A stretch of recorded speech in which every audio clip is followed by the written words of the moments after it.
اعوذ باللہ من الشیطان الرجیم بسم اللہ الرحمن ہلو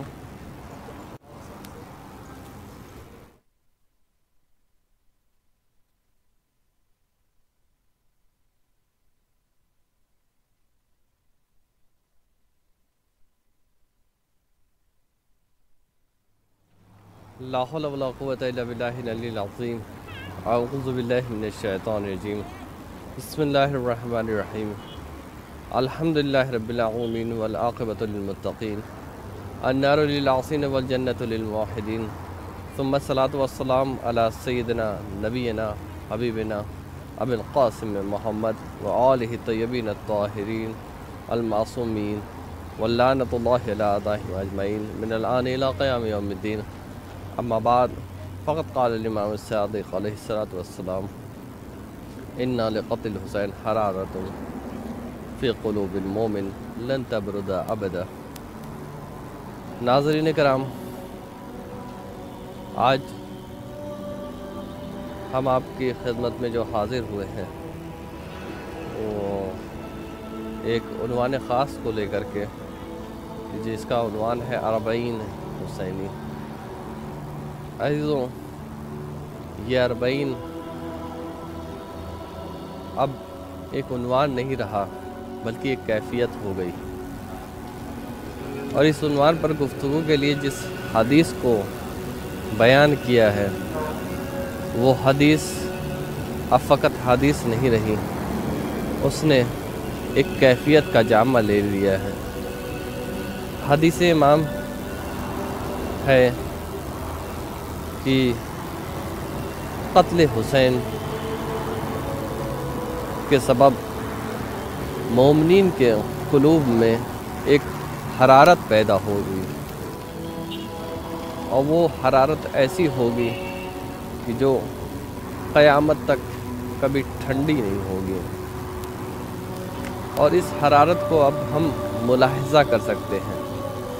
40 حسینی کے موقع پر اس جمع غفیر نے جمع ہو کر کے اس حرارت کو بیان کر دیا کہ جو جس حرارت کا ذکر امام صادق کر رہے تھے. کیونکہ یہ مجمع اب ایک عام مجمع نہیں رہ گیا.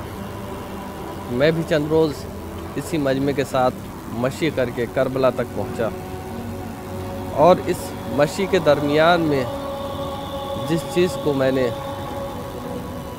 آبزرو کیا، غور کیا، تدبر کیا، اور جس نتیجے پر پہنچا وہ یہ نتیجہ تھا کہ جس بیج کو امام حسین نے کربلا کے میدان میں بویا تھا، آج وہ ایک ثمر آور درخت ہو چکا ہے. اور وہ بیج کیا تھا؟ وہ بیج تھا کرم کا، اخلاق کا، جود کا، سخاوت کا، مساوات کا. آئیے 40 حسینی کے موقع پر اس جمع غفیر کو دیکھیے، ملاحظہ کریے اور توجہ دیجیے.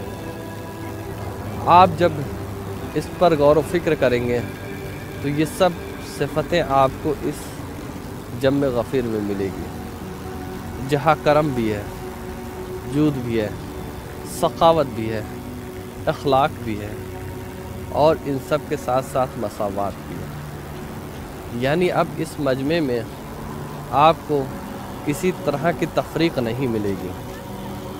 آج سے 10 دن پہلے تک، 20 دن پہلے تک کوئی ایرانی تھا تو کوئی عراقی تھا، کوئی ہندوستانی تھا، کوئی افریقی تھا.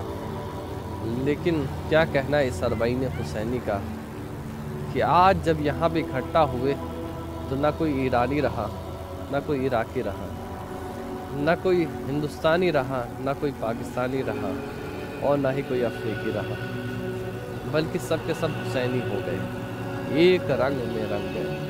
یہی تو حسین نے کیا تھا نا کربلا میں، سب کو ایک رنگ میں رنگ دیا تھا. 72 تھے، الگ الگ رنگ کے تھے، نسل کے تھے، بو کے تھے. کسی کا خون ہاشمی تھا، کسی کا خون افریقی تھا،